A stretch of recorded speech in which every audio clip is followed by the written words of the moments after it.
معزز و محترم اسلامی خواتین، طالبات مدرسہ بیت السلام، میں آج آپ تمام کی خدمت میں دوسری مرتبہ حاضر ہوا ہوں۔ اس سے پہلے بھی عظیمہ باجی کے کہنے پر مدرسے کے پروگرام میں شریک ہوا تھا، لگ بھگ 7-8 سال پہلے کی بات ہے، اور آج آپ کے درمیان مجھے حاضر ہو کر دلی خوشی اور مسرت ہو رہی ہے کہ الحمدللہ عظیمہ باجی کی یہ محنت آج رنگ لائی ہے، اور ساتھ ہی ساتھ ان کی ساری ٹیم اور ان کے بچے ماشاءاللہ دین کی فکر میں، دین کے جذبے میں وہ آگے ہیں۔ اللہ تعالیٰ ان کو نظر بد سے بچائے اور ان کی خدمات کو قبول کرتے ہوئے اس کو ذخیر آخرت بنا دے، یہ ہماری دعا ہے۔ میں اس موقع کی مناسبت سے طالبات اور خواتین کی خدمت میں چند باتیں عرض کروں گا۔ سب سے پہلی بات تو یہ ہے کہ اللہ تعالیٰ نے اس پوری دھرتی اور کائنات میں جو مکلف مخلوق بنایا ہے اس میں جن و انس ہے۔ جن و انس ہی کو اللہ تعالیٰ نے مکلف ٹھہرایا ہے اپنی عبادت کا۔ چنانچہ اللہ تعالیٰ نے ذکر کیا سورہ ذاریات آیت نمبر 56 میں، اعوذ باللہ من الشیطان الرجیم، بسم اللہ الرحمن الرحیم، وما خلقت الجن والانس الا لیعبدون۔ بڑی خوشی اور مسرت کا موقع ہے کہ اس موقع پر ہمارے عالم دین اور جناب محترم صالح بایزید صاحب، جو کہ ایک مدرسے مسجد کے ایک حلقے کے ذمہ دار ہے، تشریف لا چکے ہیں۔ میں ان کا تہ دل سے استقبال بھی کرتا ہوں۔ تو محترم و معزز خواتین اور طالبات، سب سے پہلے ہمیں زندگی کیا ہے اس کا مقصد معلوم ہونا چاہیے۔ زندگی کا مقصد صرف زندگی گزارنا نہیں ہے۔ شیخ محترم مبشر احمد مدنی حفظہ اللہ تشریف فرما ہے اسٹیج پر۔ تو زندگی کا مقصد کیا ہے؟ ہم کیوں پیدا کیے گئے ہیں؟ ہمیں کس نے پیدا کیا؟ وہ ہم سے کیا چاہتا ہے؟ یہ 3 سوالات ہر ایک انسان کو ہونا چاہیے کہ ہم کیوں پیدا ہوئے۔ جب تک ہم کو اپنے پیدا کیے جانے کا مقصد معلوم نہیں ہوگا، تب تک جو ہے ہمارا کوئی گول، کوئی مقصد نہیں ہوگا، کوئی پلاننگ نہیں ہوگی۔ اس لیے سب سے پہلے ہم کو زندگی کا مقصد معلوم ہونا چاہیے۔ اللہ تعالیٰ نے اتنی ساری کائنات میں بے شمار مخلوقات کو رکھا ہے، اور ساری مخلوقات کو اللہ تعالیٰ نے صرف انسان کے تابع بنایا ہے۔ سخر لکم ما فی السماوات و ما فی الارض، کہا کہ زمین و آسمان کی تمام چیزیں انسانوں کی غلام ہیں، انسانوں کے لیے مسخر کر دی گئی ہے، اس کے تابع کر دی گئی ہے۔ یہ چاند، سورج، ستارے، یہ دھرتی اور یہ کائنات کی تمام چیزیں جس سے ہم ہر لمحہ فائدہ اٹھا رہے ہیں، یہ تمام چیزیں ہمارے لیے بنائی گئی ہے۔ ہم اس کا انکار نہیں کر سکتے، لیکن سوال یہ ہے کہ ہم کو کس لیے بنایا گیا، ہم کو کس کے واسطے پیدا کیا گیا؟ یہ سب سے اہم ترین سوال ہے جو ہماری ماں اور بہنوں کے ذہنوں میں ہونی چاہیے۔ تو سورہ ذاریات آیت 56 میں اللہ تعالیٰ نے بالکل کلیئر طور پر کہہ دیا کہ میں نے جنوں اور انسانوں کو صرف میری عبادت کے لیے پیدا کیا اور کسی کی عبادت کے لیے نہیں ہے۔ تو ہر انسان پر یہ فرض ہے۔ میں ایک کامن بات کر رہا ہوں یہاں پر، ہو سکتا ہے کہ میری بات آپ کے ذریعے سے ہمارے اس وطن کے برادران تک، ہماری غیر مسلم بہنوں تک، ہمارے غیر مسلم بھائیوں تک پہنچے، اور پہنچنا بھی چاہیے، اس لیے کہ ہماری زندگی کا مقصد کیا ہے؟ اللہ تعالی کے دین کو، توحید کو انسانوں تک پہنچانا اور ان کو جہنم کی آگ سے، عذاب سے بچانا ہے۔ یہ سب سے عظیم مقصد ہے۔ اسی مقصد کی خاطر اللہ تعالیٰ نے ہزاروں نبیوں کو زمین پر بھیجا، اور جتنے انبیاء تشریف لائے سب نے اپنی قوم سے کہا یا قوم اعبدوا اللہ ما لکم من الہ غیرہ، اے میری قوم کے لوگوں اللہ ہی کی عبادت کرو، تمہارے لیے اس کے سوا کوئی اور سچا معبود نہیں ہے۔ تو آج بھی دنیا متلاشی ہے، جو اپنے رب کو چھوڑ کر، جو اپنے پالنہار کو چھوڑ کر، جس نے دھرتی بنائی، آکاش بنایا، جس نے کائنات کی ہر چیز کو پیدا کیا، وہ ہے اللہ تبارک و تعالی، اس کو چھوڑ کر مخلوقات کی پرستش کرنا یہ سراسر ناانصافی ہے، ظلم ہے، کیونکہ اللہ تعالی اس کائنات کا رب ہے، پالنہار ہے، پروردگار ہے، رب العالمین ہے۔ تو ہر انسان کی یہ ذمہ داری ہے کہ وہ سب سے پہلے اپنے پیدا کرنے والے، اپنے کریٹر کے بارے میں جانے۔ لیکن اس میں یقیناً ہماری بھی بھول ہے، غفلت ہے ہم مسلمانوں کی، کہ جس کی وجہ سے توحید کی دعوت، اسلام کا پیغام جیسے پہنچنا چاہیے تھا ویسے نہیں پہنچا۔ نتیجہ یہ ہے کہ آج ہمارے اس ملک میں، ہمارے اس ملک ہندوستان میں ابھی آزادی کا جشن لوگ منانے والے ہیں، منا رہے ہیں، بڑے دھوم سے منانے کی کوشش کی جا رہی ہے، لیکن یہ آزادی کیسے ملی ملک کو؟ 75 سال ہو گئے یہ ملک آزاد ہوا، تو کیا یہ 5-10 سال میں ملک آزاد ہوا؟ 5-10 سال کی محنتوں کے نتیجے میں ہوا نہیں، 200 سے 250 سال کی طویل عرصے میں ہمارے اسلاف کی انتھک محنت اور ہمارے علماء کرام کی جدوجہد، ان کے قربانیوں کے نتیجے میں یہ ملک آزاد ہوا۔ یہ ملک کے سب سے پہلے آزاد کرانے میں، ملک کو آزاد کرانے میں شاہ ولی اللہ محدث دہلوی رحمۃ اللہ علیہ اور شاہ عبدالعزیز دہلوی رحمۃ اللہ علیہ نے انگریز کے خلاف فتویٰ جاری کیا، علم جہاد بلند کیا، اور ان کے ساتھ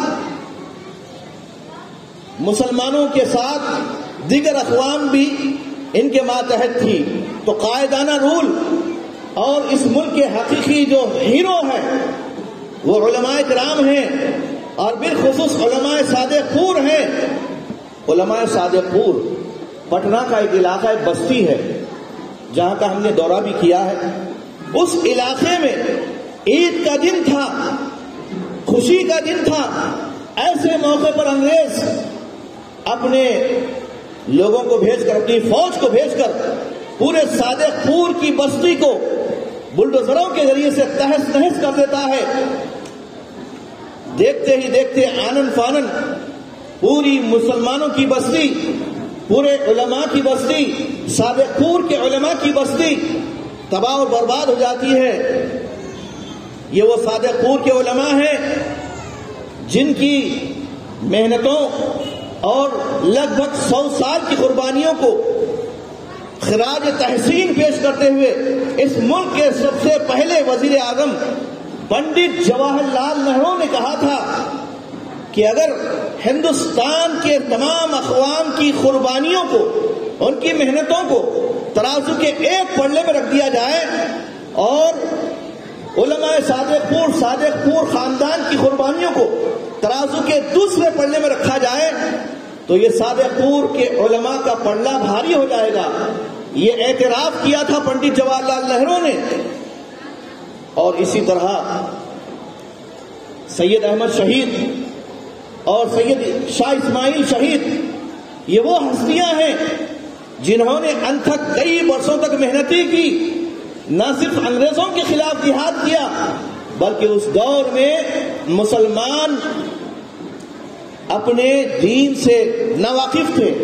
وہاں جو ہے مسلمانوں کے اندر شرکیہ، خرافات، رسومات بھی رائج ہو گئی تھی. اس کے خلاف بھی ماشاءاللہ ان علماء نے کتابیں لکھی اور لوگوں کے عقائد کو درست کیا. اور آپ کو معلوم ہونا چاہیے انگریز 3 کتابوں سے ڈرتے تھے، خوف کھاتے تھے. ایک تقویت الایمان شاہ اسماعیل شہید رحمۃ اللہ علیہ کی، آج بھی مدارس میں وہ کتاب پڑھائی جاتی ہے، ممکن ہے کہ آپ کو بھی معلوم ہوگا، تقویت الایمان. اور اسی طرح ملفوظات احمد، سید احمد شہید کی کتاب. اور ایک تیسری کتاب ہے جس میں فقہی مسائل پر منحصر وہ کتاب کا ایک باب ہے کتاب الجہاد. ان 3 کتابوں سے انگریز ڈرتے تھے. کیوں ڈرتے تھے؟ اس لیے کہ ان کو خطرہ تھا کہ ہمارے عزائم میں، ہمارے ہندوستان کے اوپر حکومت کرنے میں اگر کوئی رکاوٹ بن سکتے ہیں تو یہ وہابی بن سکتے ہیں، یہ کتابیں بن سکتی ہیں. اس لیے انہوں نے اس دور میں لگ بھگ یہ تمام کتابوں کو بھی بین کر دیا اور 30,000 سے زیادہ بلکہ لاکھوں قرآن کے نسخے جلا دیے. یہ سب کچھ ہوا ہندوستان کی آزادی کے لیے. لیکن ہمارے علماء اور مسلمان جو ہیں اپنی محنت سے اور ہندوستان کو آزاد کرانے کے لیے کبھی پیچھے نہیں ہٹے. کالا پانی کی سزائیں بھگتی، یہاں تک کہ سولیوں پر چڑھا دیے گئے. بنگال کے اندر لگ بھگ 8 لاکھ اہل حدیثوں کو سولی پر چڑھایا گیا. یہ ہمارے اسلاف کی تاریخ ہے. الغرض 15 اگست کی آزادی کے موقع پر یہ باتیں بھی آپ سنیں گے انشاءاللہ. لیکن چونکہ آج مدرسے بیت السلام کا ایک اہم اجلاس ہے، برسرے تذکرہ میں نے درمیان میں یہ بات کہہ دی ہے، تو آپ سے متعلق جو باتیں مجھے کہنی ہے بالکل اختصار کے ساتھ کہوں گا، چونکہ ایک دوسرے پروگرام میں بھی مجھے جانا ہے. اعوذ باللہ من الشیطان الرجیم، بسم اللہ الرحمن الرحیم. والمؤمنون والمؤمنات بعضهم اولیاء بعض. میں توجہ چاہتا ہوں تمام خواتین کی اور بالخصوص فارغ ہونے والی طالبات کی.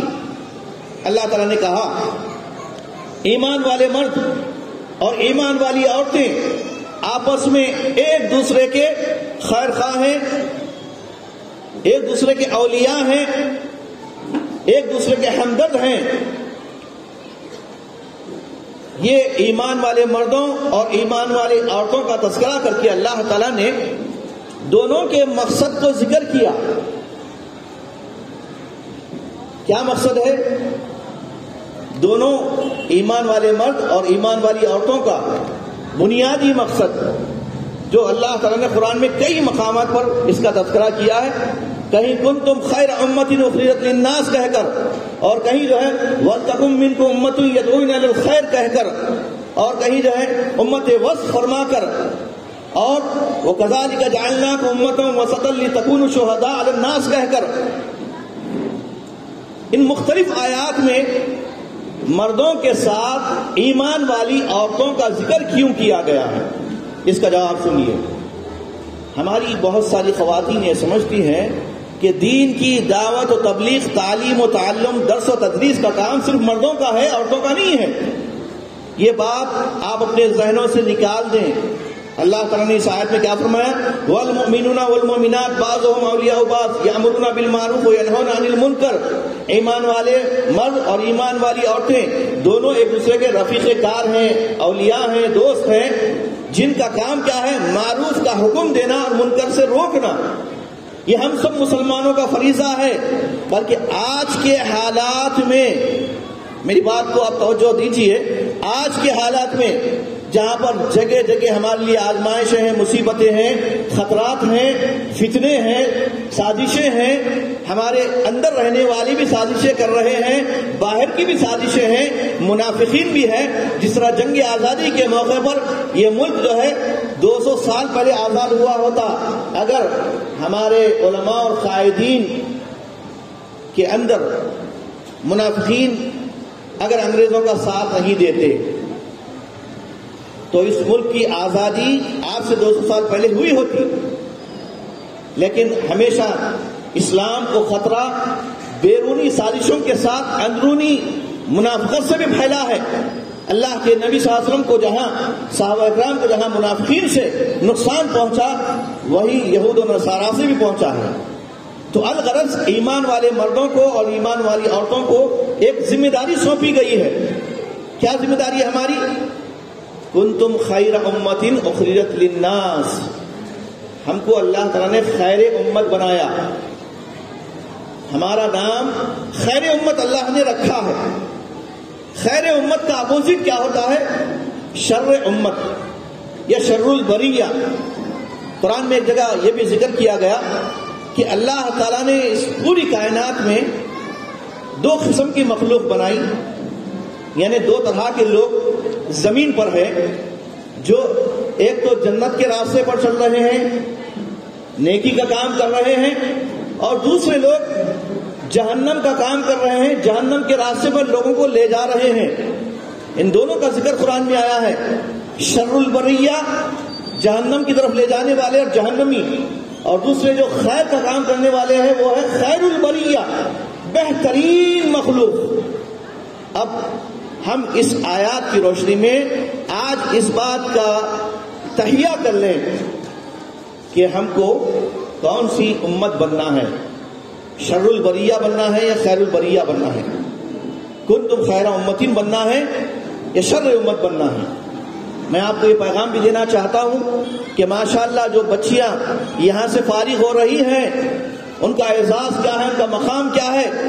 آپ سنیے, اللہ کے نبی صلی اللہ علیہ وسلم نے فرمایا جس کسی کو 2 بچیاں ہوں یا 2 بہنیں, کسی حدیث میں تو 3 کا بھی ذکر ملتا ہے, 3 بیٹیاں ہوں یا 3 بہنیں ہوں, اور اس نے باپ نے یا بھائی نے ان کی اچھی تعلیم و تربیت کا انتظام کیا, ان کو دیندار بنایا, با اخلاق بنایا, با حیا بنایا, اور ان کے بالغ ہونے کے بعد ان کی شادی کر دی, تو یہ بچیاں اس باپ کے لیے, اس بھائی کے لیے جہنم سے آڑ بن جائے گی.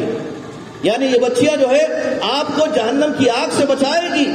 اس لیے اللہ کے نبی صلی اللہ علیہ وسلم نے عورتوں کی تعلیم پر بہت زیادہ زور دیا اور فرمایا کہ اس پوری کائنات میں سب سے بہترین یہ دنیا کیا ہے؟ الدنیا کلھا متاع. یہ دنیا فائدہ حاصل کرنے کی ایک پونجی ہے, دولت ہے, سرمایہ ہے. لیکن پوری کائنات کے اندر سب سے بہترین اگر کوئی دولت ہے تو کیا ہے وہ؟ المرأۃ الصالحہ. المرأۃ الصالحہ نیک عورت ہے. اور نیک عورتیں کہاں سے ملے گی؟ دینی مدارس سے ملے گی. کہ بیت السلام جہاں بچیوں کو دیندار بنا رہا ہے, آپ کے گھرانے میں ایک نیک بہو آئے گی تو وہ گھر کیا ہوگا؟ جنت نشان بن جائے گا. اور جس گھر میں ایک ناچنے والی, گانے والی اور بناؤ سنگار میں رہنے والی فیشن پرست بہو بن کر آئے گی تو گھر تباہ اور برباد ہو جائے گا. اس لیے اللہ کے نبی نے کیا فرمایا؟ الدنیا کلھا متاع خیر متاع الدنیا المرأۃ الصالحہ. اور آپ نے یہ بھی فرمایا اذا اتاکم من ترضون دینہ وخلقہ فزوجوہ. تمہارے پاس اگر دیندار لڑکی کا یا دیندار بااخلاق لڑکے کا رشتہ آئے تو فوری تم اپنے بچی کا یا اپنی بچی کا اس سے رشتہ کر دو. اگر تم نے ایسا نہیں کیا فتکن فتنۃ و فساد عریض, تو زمین پر فتنے پھیلیں گے. آج لوگ شادی کر کے خوش ہونے کے بجائے افسوس کر رہے ہیں. کیوں؟ ہمارے پاس روزانہ 20 کیس آتے ہیں. حکومت نے تو طلاق پر بین لگا دی ہے کہ اگر کوئی اپنی بیوی کو 3 طلاق دے گا تو 3 سال تک جیل میں رہنا پڑے گا. تو مجبوراً وہ اپنی عورتوں کو ستا رہے ہیں, اور عورتیں جو ہیں خلا لینے پر مجبور ہیں. اور خلا کی اجازت بھی نہ قاضیوں کو ہے نہ پرسنل لا بورڈ کو ہے. تو مشکلات میں گھری ہوئی ہے ساری امت. یہ ایک مسئلہ نہیں ہے, ایسے 20 مسائل ہیں. تو آج ہمارے اسلام پر, دین پر جس طرح کے خطرات منڈلا رہے ہیں اس کی وجہ یہی ہے کہ آج ہم نے دین کی دعوت اور تبلیغ کے کام میں سستی اور غفلت برتی ہے۔ میں مبارکباد دیتا ہوں باجی جیسی ہستیوں کو، عظیم باجی جیسی عظیم ہستیوں کو، جنہوں نے اس ملک اس ملت کی بیٹیوں کو زیور علم سے آراستہ کیا اور انہیں دین کی تعلیم سے بہرور کیا۔ اور مبارکباد دیتا ہوں میں ان ماؤں کو، ان والدین کو جو اس مدرسے میں اپنی بچیوں کو تعلیم کے لیے انہوں نے داخلہ کروایا ہے، کیونکہ آپ کی یہ بچی ایک بچی نہیں ہے، ایک عالمہ ہے، ایک پورے خاندان کو سنوارنے والی ہے، سدھارنے والی ہے۔ تو یہ آپ کی ذمہ داری ہے کہ آپ کتنا کام کریں گے، کیونکہ ہم کو جو ہے دین کی دعوت، دین کی اصلاح انسانیت تک پہنچانا ہے۔ اس میں ذرا سی بھی غفلت، لمحوں نے خطا کی تھی صدیوں نے سزا پائی کے مصداق ہو جائے گا۔ اس لیے ایک ایک لمحے کو غنیمت جانیں، وقت کی قدر کریں۔ قیامت کے دن اللہ تعالی ہم سب سے سوالات کرنے والا ہے۔ 5 اہم سوالات ہوں گے، اس کے بغیر آپ جنت میں جا ہی نہیں سکتے۔ اللہ کے نبی صلی اللہ علیہ وسلم نے فرمایا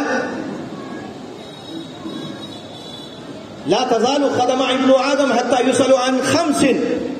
ابن آدم کے قدم چاہے مرد ہو یا عورت ہو ہرگز چلیں گے نہیں، آگے نہیں بڑھیں گے، جنت کی طرف نہیں جائیں گے جب تک کہ 5 اس سے سوالات نہ کر لیے جائیں۔ پہلے سوال ہوگا زندگی کے بارے میں، عمر کے بارے میں سوال ہوگا، ان عمرہ فیما افناہ، یہ عمر کہاں کھپائی؟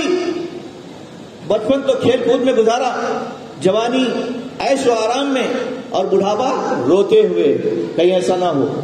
اس لیے جوانی کو غنیمت جانے، زندگی کو غنیمت جانے، اپنی عمر کے ایک ایک لمحے کو غنیمت جانے۔ جو لوگ اپنے اوقات کو ضائع کرتے ہیں ان کے بارے میں کہا گیا کہ وہ قتل کرنے کے مترادف ہے۔ وقت کو ضائع کرنا، چاہے آپ یہ سیل فون کے ذریعے سے لیں، یہ اس دور کا فطرہ ہے، یاد رکھیے۔ اس کے استعمال، اچھا استعمال کرنے والے بہت ہی کم ہیں، لیکن اس کے جادوئی اثر میں کھو جانے والے بہت زیادہ ہیں۔ میں ابھی ہمارے عالم دین شیخ ظفر الحسن مدنی ابھی پرسوں ایک تقریر کر رہے تھے، ان کا جملہ بھی میں سنانا بہتر سمجھتا ہوں۔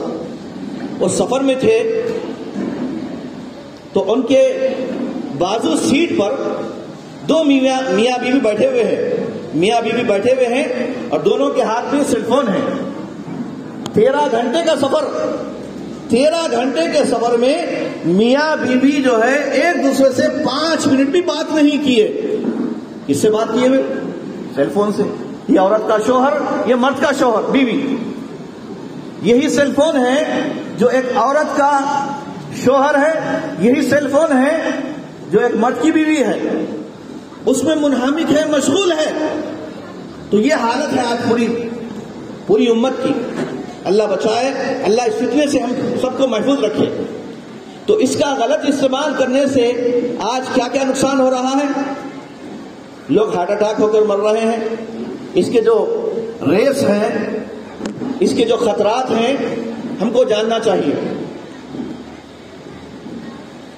اس طرح اس دور کے فتنوں میں یہ بھی ایک فتنہ ہے، اور خود جو ہے ہم مسلمانوں کے لیے فیشن پرستی، عیش و آرام، یہ بھی بڑی آزمائش، بڑا فتنہ ہے۔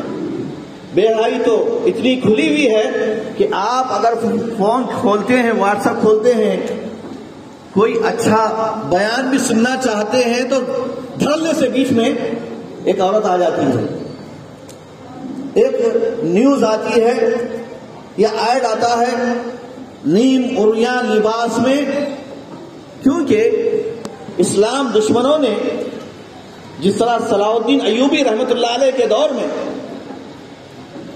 عورتوں کو استعمال کیا گیا تھا، بیت المقدس کو فتح کرنے کا عزم لے کر اٹھے تھے صلاح الدین ایوبی رحمت اللہ علیہ، لیکن ان کی فوج کو آڑے آنے میں عورتیں، شراب اور شباب یہ رکاوٹ تھی. تو آج بھی وہی کیا جا رہا. مسلمانوں کو کمزور کرنے کے لیے ان کو میزائلوں کی ضرورت نہیں ہے. یہ تو آپ ہی آپ اس سے مارے جائیں گے. خواہشات کے اسیر بن کر، اپنی نفسانی خواہشات کے غلام بن کر لڑکے اور لڑکیاں، بڑا افسوس ہوتا ہے، جوان ہو جاتی ہے، ماں باپ اس کو کالج میں پڑھاتے ہیں، بچی کہاں جا رہی ہے، کس سے مل رہی ہے، ماں باپ کو چنتا نہیں ہے، اس کی فکر نہیں ہے. افسوس کا مقام ہے کہ اپنی بچیوں کو ایسے ماں باپ دوزخ کے لیے تیار کر رہے ہیں، دوزخ کے لیے تیار کر رہے ہیں. تو ماں باپ کو احساس ہونا چاہیے اولاد، نیک اولاد کا ہونا بہت بڑی نعمت ہے. تو اسی طرح اولاد جب بالغ ہو جاتی ہے، جوان ہو جاتی ہے، آپے سے باہر ہو جاتی ہے، تو اولاد ان کے لیے وبال جان بن جاتی ہے. اولاد بڑی نعمت ہے، اس کی قدر کیجئے، ان کو دینی تعلیم سے آراستہ کیجئے، اسلامی ماحول دلائیے، گھروں کے اندر اسلامی ماحول بنائیے، گھروں میں باضابطگی کے ساتھ درس قرآن، درس حدیث، علماء کے بیانات اور کتابیں ہونی چاہیے. یہ مسلمانوں سے ہم مطالبہ کر رہے ہیں. میری اپنی بات کو میں سمیٹتے ہوئے بالکل آخری اپنی بات یہ کہوں گا کہ ماشاءاللہ یہاں جس انداز سے کام ہو رہا ہے، ایک 7-8 عرصے کے بعد میں یہاں آیا ہوں تو اتنی بڑی تعداد خواتین کی، طالبات کی ماشاءاللہ مدرسے کی دیکھ رہا ہوں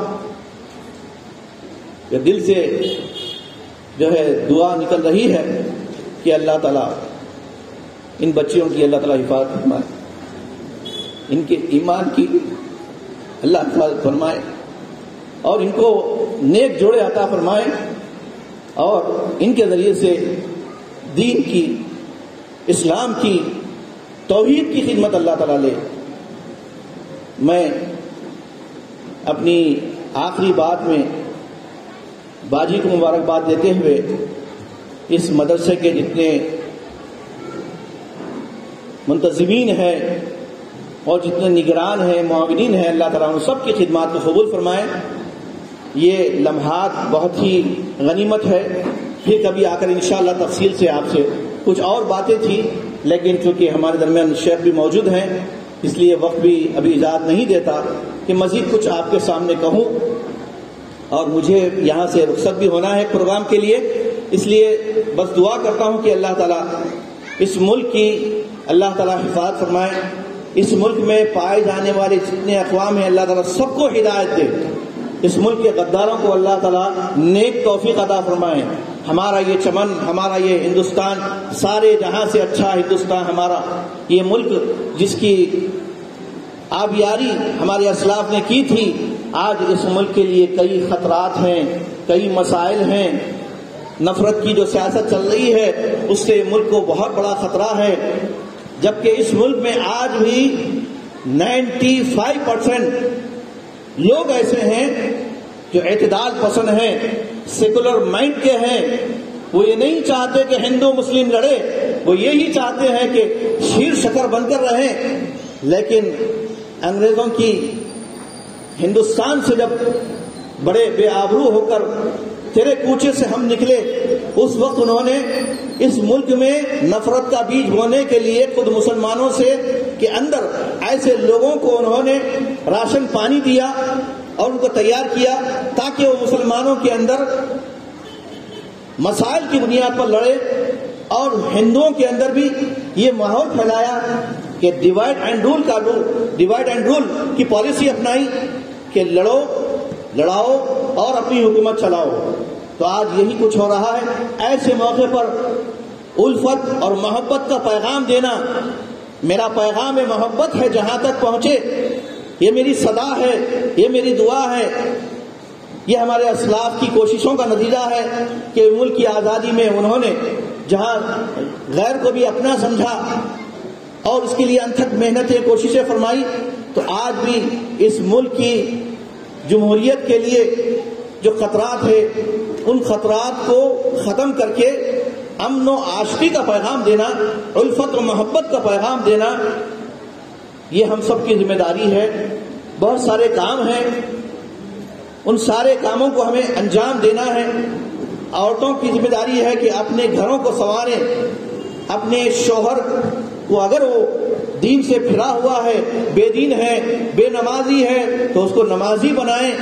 اولاد اگر بے دین ہے تو بچپن سے ہی اس کی تربیت کریں۔ جوان ہونے کے بعد آپ لاکھ محنت کریں، کچھ نہیں ہوتا۔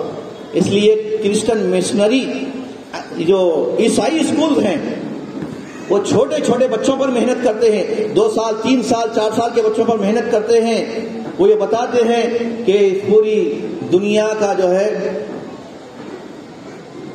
گاڈ عیسیٰ ہے،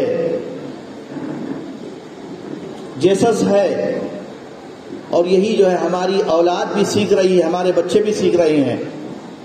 بعض لوگوں کو فخر ہوتا ہے کہ ہم اپنے بچے کو مشنری اسکول میں پڑھا رہے ہیں۔ یہ مشنری اسکول نہیں ہے، یہ آپ کے مائنڈ کو، آپ کے بچے کو بے دین اور ملحد بنا رہے ہیں۔ اس لیے خبردار ایسے اسکولوں سے، ان اسکولوں میں ہرگز نہ شریک کرائیں، اور بالخصوص بچیوں کی تعلیم تو دینی مدرسوں کے لیے ہونی چاہیے، دینی مدرسوں میں ہونی چاہیے۔ ان کے اخلاق اور ان کے ساتھ بچیوں کو ماں باپ کا ادب، بڑوں کا ادب اور حیا کا لباس پہننا، حجاب میں رہنا، یہ لڑکیوں کا زیور ہے، عورتوں کا خلا ہے۔ حجاب کیا ہے؟ عورتوں کا خلا ہے۔ اگر یہ خلے سے باہر نکل جائے گی تو ہر لچے لفنگے ڈاکوں کا حملہ ہوگا۔ اس لیے اسلام کی تعلیمات رحمت ہے، برکت ہے۔ میں اپنی بات ختم کرتے ہوئے اللہ تعالیٰ سے دعا کرتا ہوں کہ رب العالمین اس مدرسے کو مزید ترقی عطا فرمائے، اور یہاں سے فارغ ہونے والی معلمہ طالبات کو اللہ تعالیٰ دیندار مرتے دم تک رکھے، اپنے بڑوں کا ادب احترام کرنے اور دین کی دعوت کو، دین کی تعلیم کو، توحید کے پیغام کو لوگوں میں پہنچانے کی توفیق اور سعادت بخشے۔ آمین۔